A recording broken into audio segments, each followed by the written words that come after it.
Sen de Yapsana Yemek Tarifleri kanalına hoş geldiniz. Bugün hiçbir yerde bulamayacağınız tamamen özgün kadayıflı şerbetli tatlı tarifi paylaşacağız.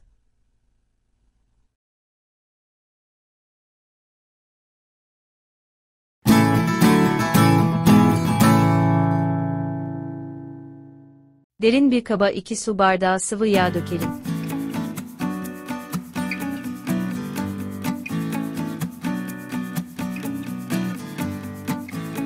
Kaba 1 çay bardağı yoğurt dökelim.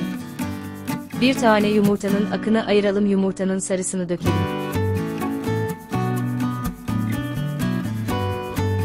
4 su bardağı un dökelim.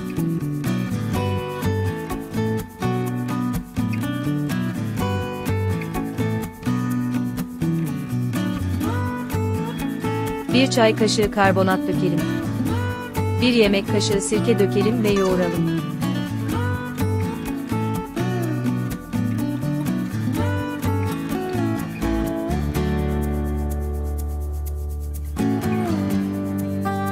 Bir çay bardağı ceviz içi dökelim ve hamurumuzu yoğuralım.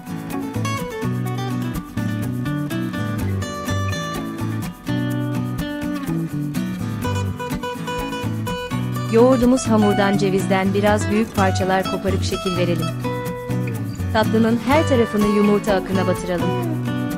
Sonra kavrulmuş kadayıfa bulayalım. Hepsini fırın tepsiye dizelim. 180 derece fırında 20-30 dakika kadar pişirelim. Pişirme süresi fırından fırına göre değişebilmektedir, kontrol edelim.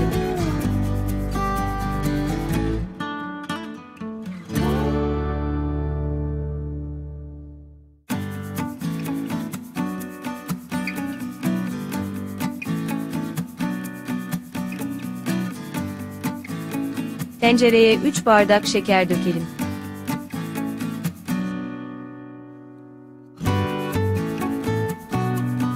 3,5 bardak su döküp yarım limon sıkalım. Ocakta şeker eriyene kadar karıştıralım. Kapağını kapatıp 25 dakika kaynatalım, sonra ocağı kapatalım.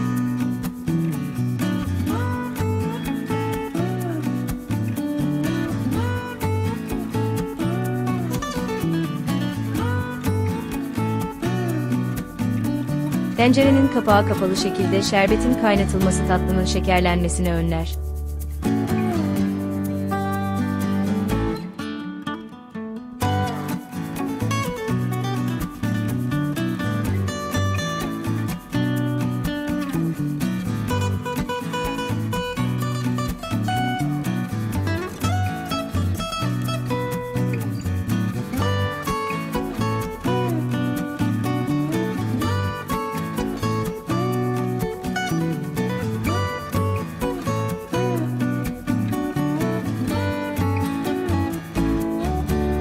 Tatlı pişince fırından çıkaralım. İlk sıcağı çıkınca tatlıya şerbeti sıcak dökelim.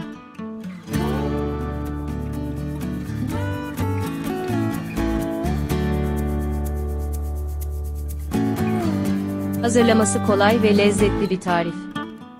Özellikle Ramazan ayında farklı şerbetli tatlı tarifi arayanlara öneririm. Tamamen özgün kadayıflı tatlı tarifimi mutlaka denemelisiniz.